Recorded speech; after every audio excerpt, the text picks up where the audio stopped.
Herkese merhabalar. Bu akşam Gonca Akmen'le birlikteyiz. Hocam müsaadenizle öncelikle bir yayınlarını kontrol ediyorum. Ardından giriş yapacağım. Her yerde yayında mıyız? Ona bakmam gerekiyor. Evet.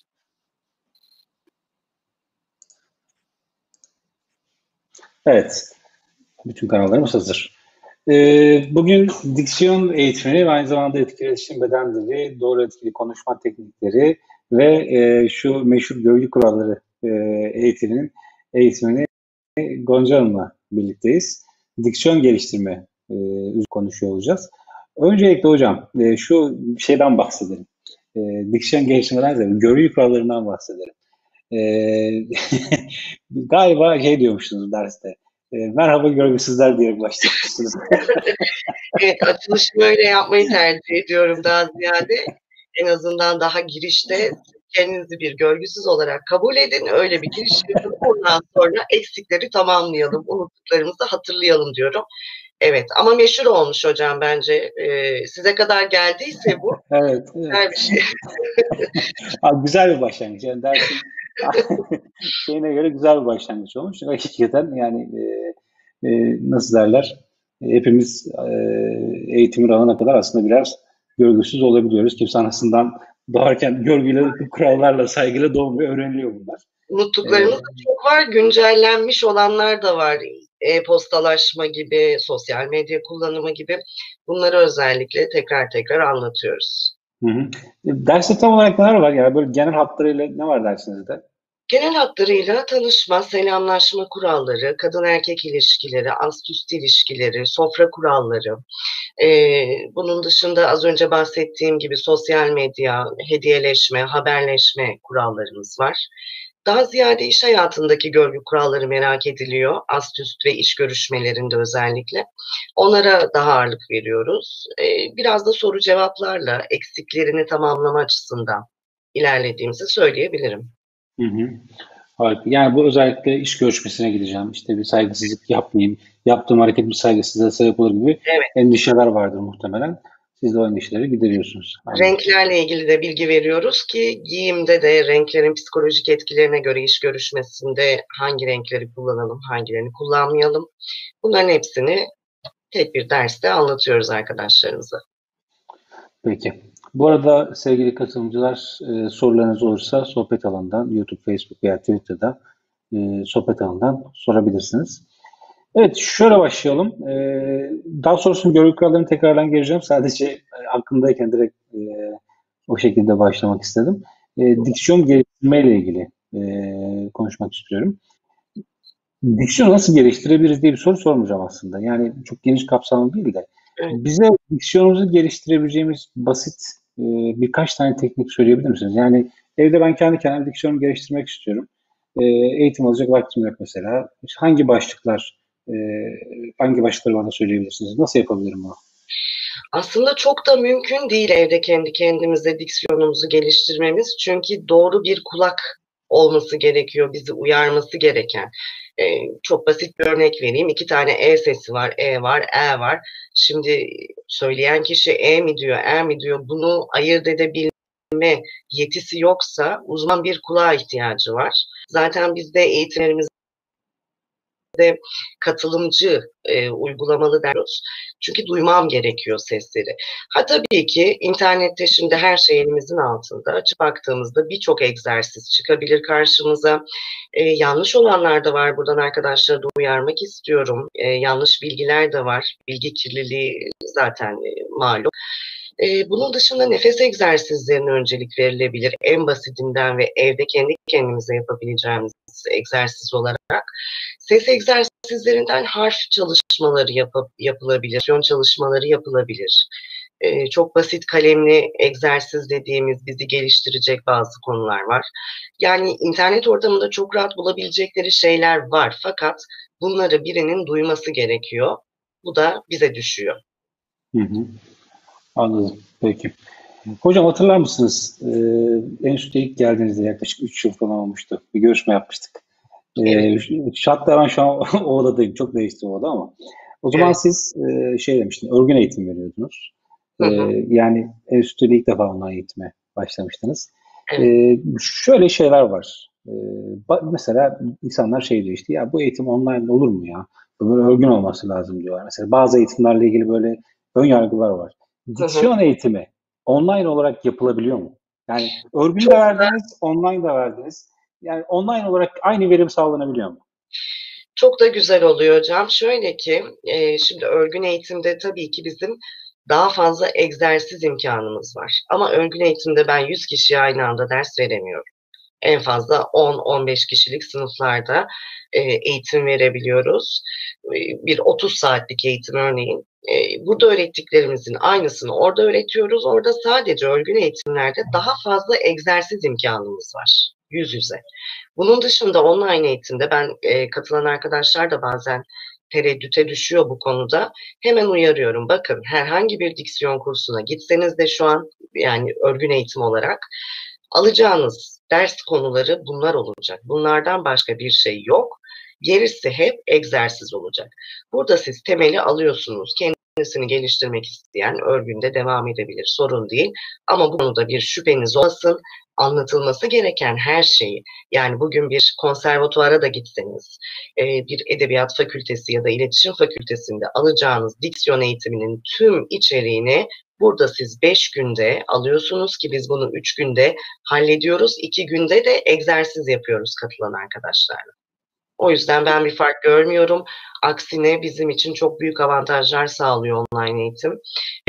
Hem evlerimizdeyiz, bilgisayardan, telefondan katılıyoruz. Vakit kaybı kıymetli artık vakit bizler için. Vakit kaybı olmuyor yollarda, gitgellerle. O yüzden büyük avantajları var ve ben hayatıma online eğitimle devam etmeyi düşünüyorum açıkçası. Evet, kesinlikle. Ee, Derste şey yapıyorsunuz, sesli olarak öğrenciler katılıyorlar. Sesli Evet. bir şekilde bu şekilde pratikleri yapabiliyorsunuz, egzersizleri yapabiliyorsunuz. Tabii tabii, özellikle seçtiğimiz, içinde birçok sorunlu sözcüğün, harfin bulunduğu, işlediğimiz konuların birçoğunun bulunduğu seçme, okuma egzersizlerimiz var. Onlardan parçalar okutarak arkadaşlarımızın problemlerini çözüyoruz, yönlendiriyoruz onları. Anladım. Peki ders şey nasıl? Katılımcılar nasıl? Yani çok karma bir yapım var. İşte atıyorum bir mühendis var, işte bir yeni mezun veya çok alanında çok deneyimli bir iş adamı. Mesela nasıl bir yapı var orada katılımcılar Özellikle tarafından? pandemi döneminde çok karma bir yapımız vardı açıkçası. Pandeminin ilk başladığı ve yoğun dönemlerde, yoğun karantina dönemlerinde, bu sokağa çıkma yasaklarında çok geniş bir karma yapıdaydık. Şimdi biraz daha yeni mezun arkadaşlarımız, daha genç arkadaşlarımız, iş görüşmesine gidecekler, işte diksiyonu düzgün ifadesi vardır ya iş görüşmelerinde, onu tamamlamak adına İş gelenleri, ilanlarında değil mi? İş ilanları. Diksiyonu değil. İlaçlarında hocam, ama hepsine çare oluyorum yani presentable görüntü diyor. Ben hemen imaj eğitimi veriyorum şeyde görgü kurallarında, beden dilinde. Diksiyon düzgün diyor hemen. İşkur gibi gayet iyi hizmet verdiğimi düşünüyorum arkadaşlar. O yüzden derslerimizin hepsi çok keyifli geçiyor. Karma yapı da zaten bizi zenginleştiriyor. Özellikle son dönemde bir 55 yaş üzeri katılımcım var. İnanılmaz keyif alıyoruz onlardan. Yani diğer arkadaşlarla birlikte çok gruplarımızın bilgesi oluyorlar ve çok güzel bilgiler veriyorlar bize. Peki şey var mı? Belli bir yaştan sonra öğrenmen zorluğu oluşuyor mu? Yoksa her yaşta yapılabilir mi bu? Şöyle, işin teknik kısmında tabii ki öğrenme sürecinde herkesin kişisel yeteneği önemli. Ama işin pratiğe dökülme kısmında biraz yaşla da ilgili tabii ki. Genç yaşlarda çok daha kolay aşabiliyoruz diksiyon problemlerini. Ama yaş ilerledikçe, ki bu ilerlemeden kastım 30'dan sonra diyebilirim. Bayağı geriye çekilmiş durumda yaş. Dolayısıyla yaş ilerledikçe biraz daha biz eskiden böyle konuşurduk zaten çocuğuma doğru giden bir güruhumuz da var. Ama gençlerden ümitliyim çünkü çok gümbür gümbür geliyor Z kuşağı. Hı hı. Çok da iyi gidiyorlar. Yani gençler tabii ki çok daha kolay öğreniyorlar. Anladım.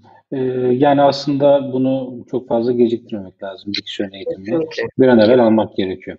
Yani düşünün ki doğduğunuz, büyüdüğünüz yerde ağız özellikleri var. Çevreniz bu şekilde. Onlarla birlikte ne kadar çok vakit geçirirseniz o kadar yerleşir bu konuşma biçimi. Bizim öncelikle hedefimiz Türkiye Türkçesi ve İstanbul ağzı dediğimiz ağız özellikleri. Bir an önce ona geçmek tabii ki avantaj sağlayacaktır. Peki. Şimdi benim elimde bir istatistik var. Diksiyon eğitimiyle ilgili. Katılanların %35'i eğitime tekrardan kayıt olmuş. Ve bununla ilgili işte geri bildirim alınmış. İşte eğitime ikinci, üçüncü kez katılıyorsunuz vesaire diye. İşte diyorlar ki işte hocayı çok sevdik. Tekrar tekrar katılmak istiyorum. Acaba şöyle bir şey mi diye düşündüm. Çünkü aralarında zaman da var. Mesela 1,5 sene önce katılmış, sonra tekrardan kayıt olmuş. Evet, şimdi sizi sevdikleri için tekrar girmiş olabilirler. Bu rastladığımız bir, sıkça rastladığımız bir şey. Ama şunu sormak istiyorum. Diksiyon geliştirme teknikleri veya diksiyonu ilerletme teknikleri sürekli yeniden tekrar edilmeli mi? Yani ben 25 yaşında eğitimi aldım. Bir daha hayatım boyunca almama gerek var mı bu eğitim? Şöyle hocam, unutmadıysanız ve günlük hayatınıza yansıtabilmişseniz, kullanıyorsanız gerek yok tabii ki ama ben aldım ama bu eğitimi hiçbir şey hatırlamıyorum bu eğitime dair diye gelenler varsa tabii ki normal. Ama tabii beni sevdikleri için gelenleri de yadsımamak lazım hocam, yani Çok o var, da çok fazla var. Evet, çok fazla var. ama unutulabilen bir şey değil hayatınıza kattıysanız. Yani ben bugün evimde de arkadaşlarımla da diksiyon kurallarıyla konuşuyorum. E, Unutulacak bir şey değil bu. Bisiklet sürmek gibi. Hayatınıza kattıysanız. Anladım. Yani bir kere öğrendiğimiz zaman sürekli bunun pratiğini yapıyoruz. Tabii pratiğini yaparak zinde tutabilirsiniz bu kuralları. Hı hı. Peki. Neler var derste? Diksiyon eğitimi dolu dolu bir ders aslında. Şöyle 5 günde biz bu eğitimi vermeye çalıştığımız için öncelikle harflerle ilgili çalışmalar yapıyoruz. 2 harfimiz var sorunlu, onlarla başlıyoruz. Daha sonrasında temel diksiyon kurallarımız var ki bu teknik kısmı işin. Onları tek tek kuralları işliyoruz. Sonra bu kuralların harmanlanmış bir aradaki hallerini işliyoruz birlikte. Bunun dışında tabii ki nefes, ses oluşumu, nefes egzersizleri, diyafram nefesi, bunları anlatıyoruz. Bazı dikkat etmemiz gereken okuma ve konuşma kurallarına değiniyoruz. Son 2 günde de pratik yapıyoruz. Dolu dolu bir ders geçiriyoruz arkadaşlarla. Peki. Şey sormak istiyorum. Şimdi sizin 4 tane dersiniz var. Diksiyon, doğru etkili konuşma, beden dili ve görgü kuralları. Ben bunların hepsini almak istesem, bunların hepsine kayıt olmak istesem, e, nereden başlayayım? Şimdi görgü kuralları ben Kaçı en olur son diyecektim olacağını düşünüyorum. gibi oldu. Efendim? Kaçı olur bunların 4'ü de gibi. Öyle diyeceksiniz zannettim. Ya Bunların 4'ünü bir de öğrenciye indirim var mı? O da yapıyor musunuz? yabancı, yabancı değilsiniz hocam. Buyurun. Evet, bunların 4'ünü birden hocam. Yani Oradan sonra korktum ben. mesela ben en son görgü kuralları eğitimini almam gerekir diye düşünüyorum. Yani diksiyonum iyi olması lazım. Beden dilini iyi kullanmam lazım. E, doğru konuşmam lazım. Ve en sonunda da görgü kurallarını öğrenmem lazım diye düşünüyorum. Sizin nasıl sıralaması peki? Şöyle ki, evet bunlar birbiriyle çok bağlantılı, zincirleme konular. Hepsine ihtiyacımız var. Yani beden dilini doğru kullanmıyorsa etkili bir konuşma yapamaz. Diksiyonunu düzgün kullanıyorsa bile beden dili yoksa yine bir işe yaramaz gibi hep bağlantılı konular. Hepsi iletişim konusunun içerisinde. Ben önceliği şöyle başlatırdım. Hafiften başlarım. Görgü kuralları, daha sonra doğru ve etkili konuşmanın temelleri, beden dili ve en sona da diksiyonu getirirdim ki artık finali diksiyonla yapmak icap eder. Hem de hocaya da alışma açısından en azından dersin gidişatı bakımından bu şekilde düşünürdüm. Tam tersi oldu. Ben tam tersi düşünmüştüm. Demek ki işi bilmek lazım. Peki. Ee, iş görüşmelerinde birçoğu konuşmaya giyime önem vermiyor demiş Burak Bey. Az paraya çok iş nasıl yaptığım mantığı var. Güvenilirlik ve dürüstlük gibi bir şeyin önemi yok. Mesela beden dilinde veya işte görgü kuralları için güvenilir, dürüst gözükmek, böyle bir şey mümkün mü? Yani Şöyle, tabii ki bazı beden dili hareketlerimizin verdiği mesajlarla karşı tarafı biz bir şekilde farklı algılara doğru sürükleyebiliyoruz. Öncelikle bunun için hangi hareketin olumlu, hangi hareketin olumsuz mesaj verdiğini öğrenmemiz gerekiyor ki bunu da bir sırasıyla işliyoruz. Baş hareketleri, el, kol, bacaklar, duruş gibi bir sıralaması var. Bunları öğrendikten sonra buna renkleri de katıyoruz. Doğru renk seçimleri, hangi renkleri giyersem yine ne mesaj veriyorum, bunu da katıyoruz. Görgü kurallarının tabii ki unuttuğumuz kısımları, selamlaşmalar, tanışmalar, kendimizi ifade etme yeteneği, bunların hepsi bir bütün halinde, paket halinde sunuluyor aslında arkadaşlara. Arkadaşımızın sorduğunda da tabii ki kurumsal yerlerde geçerli olmayan bir durum. Biraz da tabii sizin branşınız olan insan kaynakları konusuna geliyor hocam burası. Sizin alanınız, sizler çok daha iyi bilirsiniz. hocam, Görüşmeler. bilmekten ziyade şöyle bir şey var. Ben hep derdim iş görüşmelerinde. Eskiden mülakat eğitimi verirken e, şey yapmayın. El sıkışırken insanların yüzüne bakın derdim. Hı hı. Sonraki eğitimlerimde şöyle güncelledim. El sıkışırken insanların yüzüne bakın, fakat bastığınız yere de bakın. El sıkışmaya giderken insanın yüzüne bakacağım diye bir arkadaşımız düşmüş. Bayağı böyle O, yuvarlanmış. o. Evet, Basamağı görmemiş orada. Tamam, bakın da yani önünüze de bakın. tabii kesinlikle. Zaten oradaki göz teması 2-3 saniyelik bir şey. Yani o 5 saniye içinde hepsini kotarabilmek gerekiyor. Tabii birçok parametre var aslında dikkat edilmesi gereken ama doğru bir yaklaşım. Zaten göz kontağı deyince yani Gonca Hoca eşittir göz kontağı diyen öğrencilerimiz var. Sürekli altını çiziyoruz bunu. O yüzden çok doğru bir nokta aslında sizin şeyinizde. Göz kontağı. Şey İletişimin değil mi? temeli göz teması. Görgü kurallarında nasıl bir yeri var hocam? Göz temasının. Görgü kurallarında tokalaşma, selamlaşma esnasında mutlaka göz kontağı kurmalıyız. Hı 2-3 hı. saniye bile olsa. Yani çok ilginç şeyler geliyor öğrenci arkadaşlarımıza. Hocam ben göz kontağı kuramıyorum, iki kaşının arasına bakıyorum gibi. Diyorum şaşı görünmüyor musun o şekilde falan. Bu şekilde diyaloglarla ilerliyoruz. Göz temasından toplum olarak kaçıyoruz. Bunu çok iyi anladım. Evet, evet. Neden öyle sizce? Var mı bir çıkarımınız? Toplumsal yani sosyolojik yapımızdan kaynaklı Yanlış yetişkin. anlarlar veya işte Evet, çok dik dik bakmayayım gibi mi? tabii tabii. O yetiştirilme tarzının getirdiği bir çekingenlik, ayıp olur, kısıtlamalar, baskılar, tabular maalesef. Bunlar ama iş hayatında gerçekten kurumsal yerlerde özellikle büyük puan kaybettiriyor arkadaşlarımıza. Değil mi? Özellikle Çünkü uluslararası özgüven firmada temsilidir evet, aynı zamanda. şey var bizim ülkemizde. Niye baktın, niye dik dik bakıyorsun kavgaları var maalesef. O tabii ki öğrencileri uyarıyoruz o konuda. Fazla dik bakmıyoruz. 2-3 saniye. Benim çok güzel bir tabirim var. Çok sever öğrencilerim. Salatanın üzerinde zeytinyağı gezdirir gibi bakın insanlara diyorum. Böyle dolaştırın. Şey yapmayın, dik dik bakmayın. Harika bir tasvir oldu. Akılda Evet. kalması açısından evet. Diyor biraz bize ama akşam saatlerinde olsun. Peki. Var mı eklemek istediğiniz bir şey? Ben çok teşekkür ediyorum öncelikle. Hem enstitüde eğitmen olmanın onurunu, gururunu bizlere yaşatıyorsunuz. Öğrencilerimizle de çok çok iyiyiz. Herkesi 4 branşımda da mutlaka görmek istiyorum.